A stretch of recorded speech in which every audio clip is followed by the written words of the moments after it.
Hola, yo soy Horacio Pérez y esto es Investigando la Investigación, un podcast donde investigamos cómo investigan los investigadores tanto en la academia, industria e independientes. Todo ello mediante entrevistas y debates abiertos, técnicas y estrategias para mejorar todas las partes del proceso investigador y, no menos importante, opiniones abiertas que espero llamen tu curiosidad y te hagan también reflexionar.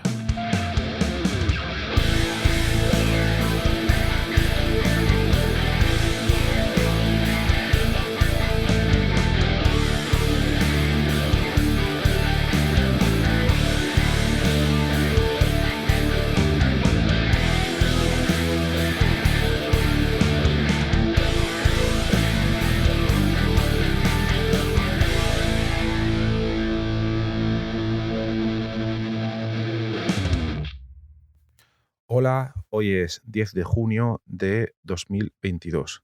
En cuanto a las efemérides científicas e investigadoras, tal día como hoy del año 1836 moría André-Marie Ampère, que fue un investigador que trató de realizar grandes avances y que lo consiguió en el campo del electromagnetismo y que se le conoce por ser el inventor del telégrafo. Aparato que supuso un cambio bastante importante para la época y que quizás podríamos decir que fue en cierta medida las bases de lo que es hoy Internet, ¿no? Un sistema de comunicación a distancia. Obviamente estamos hablando de la primera mitad del siglo XIX, pero que por fin permitía a cierta distancia poder comunicarse, aunque fuera a través de un código un poco complicado de interpretar. Entonces, nuestro homenaje y respeto a este señor. Muy bien, y vamos con el episodio de hoy, en este episodio premium del podcast. Hoy vamos a hablar de una idea, de un concepto, de un truco, de una técnica, llámalo como lo quieras, para incrementar la producción científica de un grupo de investigación. Bien. No sé si os pasa a vosotros, pero a mí muchas veces pues, me ha pasado de haber conseguido algo en mi vida, en mi carrera investigadora, en mi carrera profesional, después de darme muchos golpes frente a muchas cosas y cosas que en el pasado grandes figuras, grandes maestros me dijeron, mira, esto es así. Y yo en su día lo escuché y pensaba que lo había entendido, pero no lo había entendido realmente. Y luego me di muchísimos golpes por aquí y por allá, me equivoqué muchísimas veces, hasta que al final un día me di cuenta de que aquello que yo pensaba que había entendido, no lo había entendido para nada, hasta que llegó ese momento donde después de mucha lucha, muchos palos, muchas equivocaciones, sí que logré entenderlo. Entonces, a veces hay verdades que son muy, muy, muy simples y que pueden tener un impacto muy grande, pero que muy, muy grande, pero que por lo que sea, y hablo de mí mismo, no somos capaces de entender esas verdades tal y como son, tal y como se manifiestan. Entonces, por desgracia, a veces no las interiorizamos o no las aceptamos, etcétera. Y muchas veces es únicamente la práctica concienzuda, el vivir, la experiencia vital, la que nos acerca algunas veces a esas verdades, a esos conceptos, a esas ideas. Yo la verdad, no he conseguido ciertas cosas, poder aprenderlas de otra manera. He leído muchos libros, etcétera, pero a veces yo creo que es necesaria la pura y dura experiencia en un campo determinado para poder convertirse en un maestro, para poder aprender realmente una serie de conceptos. No hay otra. Te pueden vender cursos, te pueden vender episodios de podcast, te pueden vender muchísima experiencia. Valga también la redundancia con esto que os estoy comentando ahora mismo, con lo que os voy a comentar hoy, pero hasta que no lo experimentéis por vosotros mismos no os va a servir para nada.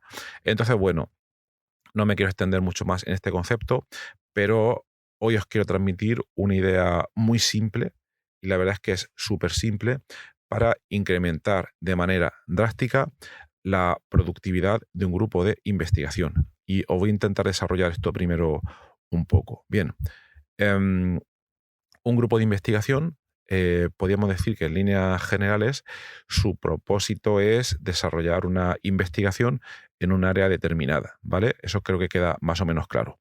Pero luego, a la hora de ejecutar y desarrollar esa investigación, hay muchas cosas que se pueden tener en cuenta y esa investigación se puede desarrollar de muchas maneras, como os podéis imaginar también. Pero una cosa que no suele quedar reflejada de manera práctica es la productividad científica de un grupo de investigación. ¿Qué quiere decir esto? Pues veréis, dos grupos de investigación que estén trabajando prácticamente en lo mismo, imaginaos eso, ¿vale?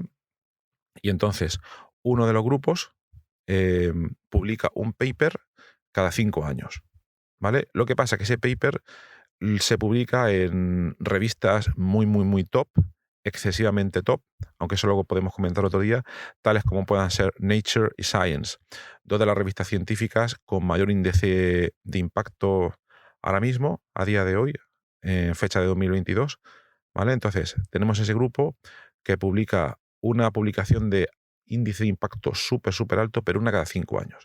Y estos grupos existen, ¿vale? En países, sobre todo en países como Estados Unidos, que digamos se pueden permitir el hacerlo. En Europa la cosa cambia un poco. Vale, y luego en el otro extremo, vamos a suponer un grupo que investiga en el mismo tema, pero que publica una media de 20 publicaciones por año, vamos a suponer, y que todas son de alta calidad y que están registradas en el JCR. El JCR ya lo hemos explicado previamente, es un sistema, no es el mejor ni el más perfecto, pero al menos es el que se sigue en España ahora mismo para, digamos, asignar un índice de calidad a las publicaciones científicas. Pero bueno, vamos a suponer que en este otro extremo tenemos ese grupo de investigación con 20 publicaciones Q1 de primer cuartil al año. ¿Qué diferencia puede haber entre estos dos grupos si realizan en principio la misma investigación? Pues la productividad científica. ¿En qué caso podríamos decir que esa productividad científica es alta o baja? Bueno, pues todo depende, muy importante esto que vamos a comentar, de quién te vaya a evaluar o quién te vaya a medir. Es decir, por ejemplo, me voy a ir otra vez al caso de España, que es el que conozco bien por vivir aquí, pero es un poco podría ser un poco contraproducente, pero a la hora de evaluarte la investigación, determinadas agencias, como puedan ser, por ejemplo, la ANECA o la misma Agencia Estatal de la Investigación, a la hora de evaluarte por puntos y siguiendo ciertos baremos, iba a asignar mayor éxito o mayor productividad al grupo que ha publicado esas 20 publicaciones Q1 en un año que al que ha publicado un artículo en Nature durante 5 años. En España sería así, porque los baremos están bastante establecidos. ¿Quién tendría aquí la razón? Pues eso lo podemos dejar para otro día, porque no necesariamente un paper publicado en Nature Science, desde mi punto de vista, puede tener realmente un impacto o no, pero por otra parte, el haber llegado ahí significa que es una investigación normalmente de muy alto calibre. Pero todo esto hay que cogerlo con mucho cuidado porque también tiene su letra pequeña. Pero bueno, vamos al caso de que estamos en España y que puntúa más el haber publicado esas 20 publicaciones por año en el primer cuartil. Entonces, eso es lo que yo en este caso definiría como una productividad científica alta, ¿vale?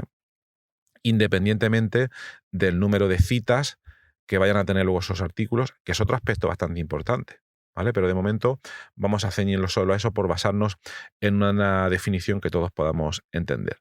La siguiente pregunta sería, si suponemos eso como productividad científica alta, ¿cómo podemos alcanzarla? ¿No? ¿Cómo podemos alcanzarla? Pues bien, la idea es muy simple y os la voy a comentar y me diréis, vaya, eso es de cajón, no me está diciendo ninguna cosa nueva, pero os puedo asegurar que si lo practicáis a conciencia, vuestra productividad como grupo puede cambiar drásticamente. Normalmente esto va a ir dirigido al investigador principal del grupo, obviamente, que es el que dirige el grupo, el que diseña las políticas de publicación, de investigación, por qué líneas de trabajo se van a ir en los próximos meses, etcétera, etcétera. Por eso este episodio iría dirigido principalmente a él, pero también obviamente a todos los que estáis en etapas previas, como puedan ser postdoc o estudiantes de doctorado, para que sepáis un poco lo que sucede en etapas posteriores. Entonces, regla número 1 e infalible para incrementar la productividad científica, ¿cuál sería? Pues digamos que es una regla que tendría dos partes. Una de ellas sería foco, luego sería optimización y luego sería eliminar ruido. ¿Vale? Estas tres cosas dentro de una misma regla. Repito, foco, optimización y eliminar ruido. Voy a explicar muy brevemente, para no hacerse un episodio demasiado largo, lo que sería cada una de estas. En primer lugar, foco. Foco quiere decir que nosotros ya tenemos experiencia suficiente para haber definido una línea principal de investigación, donde vamos a atacar y donde vamos a publicar. Entonces, tenemos que hacer que nuestro grupo de investigación tenga un foco muy elevado en torno a esa línea. Y por tanto, todos los recursos del grupo de investigación, del laboratorio, toda la financiación que obtenemos debe ir concentrada para apoyar todos los desarrollos que se hagan en esa línea. ¿Vale? Voy a intentar poner un ejemplo concreto para que se vea. Vamos a suponer, no me voy a ir a mi ejemplo concreto del descubrimiento de fármacos, pero voy a irme, por ejemplo, a un grupo que hace un grupo de investigación que desarrolla nuevas rutas sintéticas. Estamos hablando de química orgánica, por ejemplo. Es el primero que me ha venido a la cabeza para sintetizar ciertos compuestos. ¿Vale? Vamos a imaginar que esos compuestos son flavonoides, por decir algún tipo. ¿Vale? Entonces, si el grupo quiere tener una productividad bastante elevada en esa línea, primero tendría que centrarse durante un espacio razonable de 2, 3, 4, 5 años en química sintética de flavonoides. Tendría que especializarse ahí y ver qué es lo que necesita para publicar de manera continua y elevada, porque aquí es lo que estamos hablando. En otro episodio hablaremos si esto tiene cuáles son sus ventajas y desventajas, pero aquí, como hemos dicho, nos vamos a centrar en eso, en obtener una productividad científica elevada según las métricas comentadas y en cómo hacerlo. Pues entonces, lo primero que habría que hacer es definir muy bien la línea. Entonces, en este laboratorio se diría bien, a partir de ahora nos dedicamos exclusivamente a desarrollar métodos de química sintética para sintetizar flavonoides y los hacemos lo más óptimos posible. Entonces, todas las publicaciones tendrían que venir en torno a esa línea. ¿Qué quiere decir esto? Esto tiene unas connotaciones que quizás no se ven claras, pero son las siguientes. Imagínate que un día te viene alguien que ha visto tu trabajo y le ha maravillado y te dice, vale, me gustaría colaborar contigo, pero proponerte que a mí no me interesan los flavonoides, me interesa otro tipo de molécula, no sé, cierto tipo de carbohidratos. ¿Podríamos colaborar en el desarrollo de nuevas líneas sintéticas en ese ámbito? Entonces tú ya tendrías que tener preparada la respuesta. La respuesta sería un rotundo no. ¿Por qué? Porque te alejaría de tu foco, ¿vale? Imagínate que en realidad te viene esa misma persona, pero en lugar de hablarte de carbohidratos que están lejanos, te habla de trabajar conjuntamente en flavonoides, pero de un tipo ligeramente distinto a los que estás trabajando tú. ¿Qué le dirías? Pues yo en principio le diría que no, porque puede ser ruido, tengo que hablar con esa persona, quizás tengo que tener muchas reuniones previas para ver lo que quiere, pero si de partida yo sé que es algo que me supone redireccionar, cambiar muchas cosas de mi línea principal de investigación, yo le diría que no. Yo a partir de ahora, si quiero una productividad científica elevada, tengo que hacerme experto en un área muy foco, muy nicho. Y esa área, en este caso ya la hemos diseñado, es esa línea que ya os digo, esto es por poner un ejemplo de química sintética de flavonoides, ¿vale? Luego, además, necesito recursos para poder llevar a cabo esa línea. Los recursos son financiación para el laboratorio, probablemente personal para llevarla a cabo, etcétera, etcétera. Entonces, mucho cuidado tenemos que invertir tiempo como investigadores principales en aplicar a convocatorias de financiación para que nos den recursos para nosotros poder seguir trabajando en esas líneas de investigación. Entonces, nos tenemos que centrar en pedir financiación que sea específicamente para eso que estamos realizando. Y que todos los recursos que vayamos a solicitar o, muy importante también, que nos vengan de manera indirecta, que sean para eso. Me explico, este punto es muy importante para no perder foco. Imagínate que te viene un estudiante de máster o un estudiante que quiere hacer el doctorado gratis contigo, ¿vale? Y te dice, mira, me interesa mucho lo que estáis haciendo, pero tengo experiencia cero en este campo y no me interesan mucho los flavonoides, me interesarían más ciertos compuestos conjugados, por decir algo. ¿Qué es lo que yo le diría? Le digo, mira, no, lo siento. Primero, coger estudiante gratis a veces suele dar bastantes problemas, porque no te garantiza que al final vayan a seguir contigo, no tienen una beca y es también una situación muy incierta, porque luego les puede salir otro trabajo, dejarte colgado, etcétera, etcétera. No estoy diciendo que no haya que hacerlo, al revés, pienso que es importante apoyarlos en todo lo posible, pero que quede claro, si decidimos tener una productividad científica alta, tenemos que centrarnos en optimizar recursos y que esos recursos estén alineados con lo que estamos haciendo. Entonces, este no podría ser nunca el caso. Un estudiante que viene de gratis, que puede desaparecer en cualquier momento y que además no está realmente interesado en esas líneas, la respuesta directa es no. Entonces, siguiente. Luego, además, nosotros tendríamos esa línea y tendríamos que optimizar todos nuestros recursos para poder potenciarla al máximo. ¿Cómo se potencia una línea al máximo? Primero, trabajando varios proyectos en paralelo en torno a esa línea.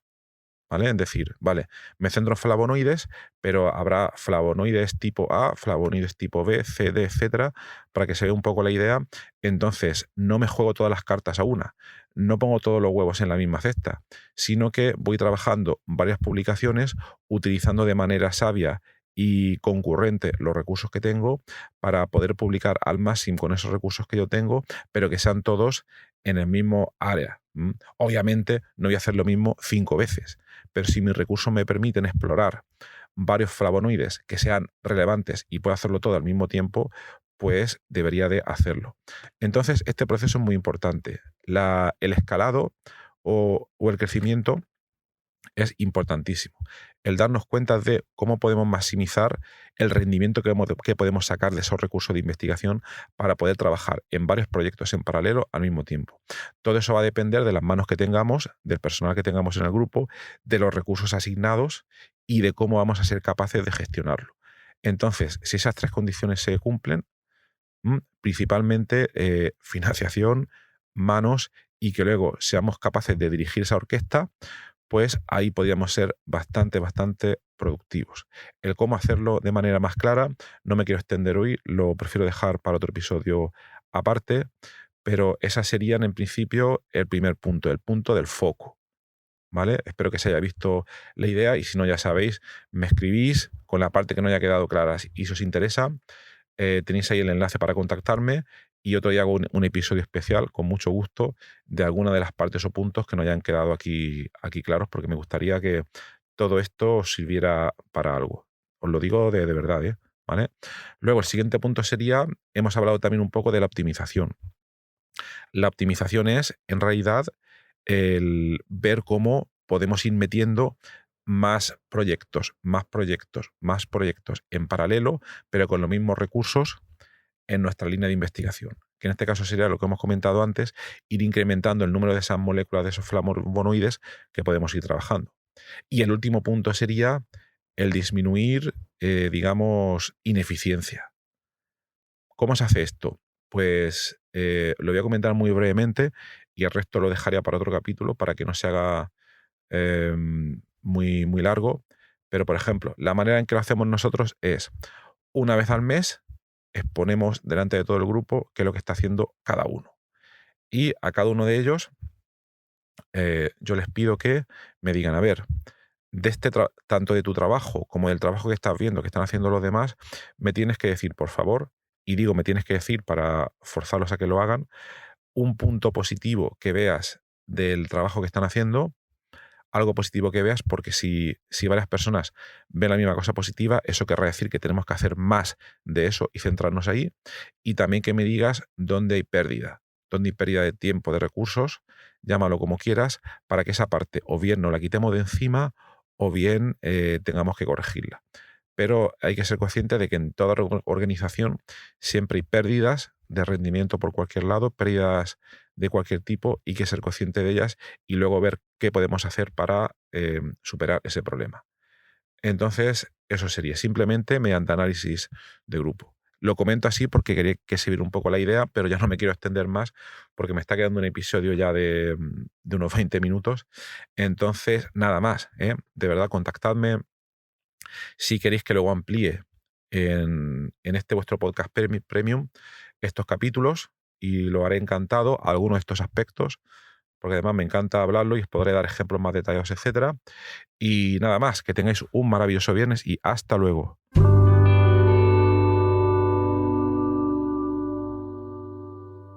Muchísimas gracias por haber escuchado hoy este episodio del podcast Investigando la Investigación, y también, sobre todo, gracias por haber llegado hasta aquí, porque esto es ya el final del episodio del podcast. Si ya conoces el podcast y me conoces a mí, pues esta parte ya te la puedes saltar. Pero si acabas de llegar al podcast y quieres saber un poco más sobre él, te recomiendo que te quedes solo un momento. En primer lugar, te voy a comentar quién soy y a qué me dedico. Mi nombre es Horacio Emilio Pérez Sánchez, a veces lo abrevio como Horacio Pérez, y soy de formación químico computacional.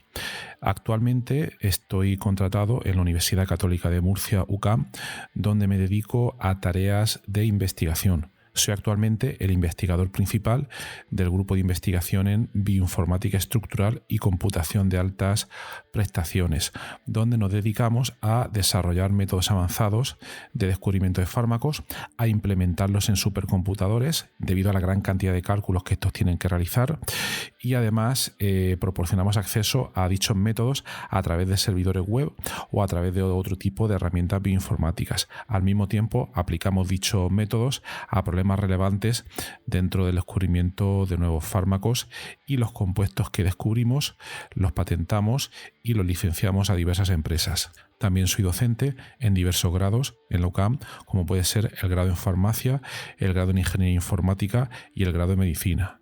También trabajo por cuenta propia como autónomo, y ahí tengo 3 líneas principales de actuación. Una de ellas consiste en la asistencia o mentoría en temas de investigación académica e industrial, donde te ayudo a responder a las siguientes preguntas. 1. ¿Cómo conseguir que tus artículos científicos sean aceptados en revistas de alto impacto? 2. ¿Cómo conseguir que tus proyectos de investigación obtengan financiación en convocatorias competitivas nacionales e internacionales? 3. ¿Cómo gestionar eficientemente tus proyectos de investigación actuales para conseguir los objetivos propuestos? Y 4. ¿Cómo incrementar tu productividad como investigador y disminuir tu estrés? También ofrezco servicios de asistencia en bioinformática estructural respondiendo a las siguientes preguntas. 1.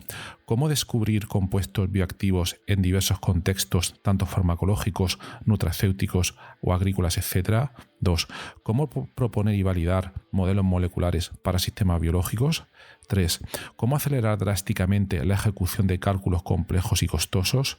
Y 4. ¿Cómo permitir que usuarios con conocimientos informáticos mínimos puedan acceder y sacar rendimiento fácilmente a herramientas científicas complejas? Y por último, también me dedico al desarrollo de diversas herramientas de software para temas de productividad, los cuales iré informando durante los diversos episodios de este podcast. En cuanto al podcast, como os podéis hacer quizás una idea si habéis llegado hasta aquí y habéis escuchado alguno de los episodios, mi intención e interés es divulgar la investigación que se hace en muy diferentes contextos, tanto a nivel académico como a nivel industrial, porque el tema de divulgación académica e industrial pienso que no se le da la suficiente importancia, y también el trabajo que realizan investigadores autónomos y diversos colectivos. Además, doy especial hincapié en el tema de la bioinformática estructural a la hora de divulgar también la investigación que realizamos en nuestro grupo. Por otra parte, también tratamos temas de productividad y todo tipo de herramientas que nos puedan ayudar a mejorar todos los procesos necesarios para poder realizar una investigación en condiciones y con un rendimiento adecuado. Si escucháis el primer episodio del podcast, que es en realidad el tráiler, ahí tenéis algunos detalles más, pero bueno, esa sería la idea principal. Por último, también quisiera mencionar que tenemos una comunidad de Discord organizada en torno al podcast. En la mayoría de las notas del programa, de los episodios, tienen los detalles para acceder a esta comunidad.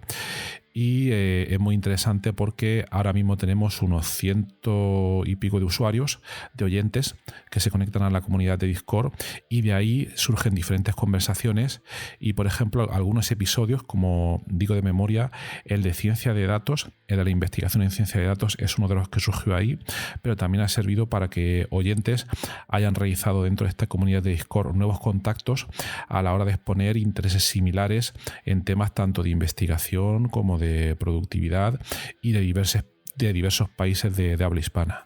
También me gustaría decirte que si te ha gustado el podcast, te agradecería muchísimo si lo pudieras sugerir a amigos, contactos que pienses les pueda llegar a interesar, o compartir a través de múltiples plataformas, ya sean las redes sociales, mensajería, WhatsApp, Telegram, Discord, etcétera, emails o cualquier otro medio. Asimismo, también ayuda mucho si en las diferentes plataformas donde se puede escuchar el podcast, como Spotify, Apple Podcasts, iVoox, etcétera, nos puede dar ahí 4 estrellas, 5 estrellas, etcétera, lo que tú veas necesario. Pues todo esto al final ayuda a que el podcast llegue a más gente. Y por último, si quieres ayudar a esta idea, si quieres ayudar al podcast económicamente, te agradecería te suscribieras a la versión premium del podcast.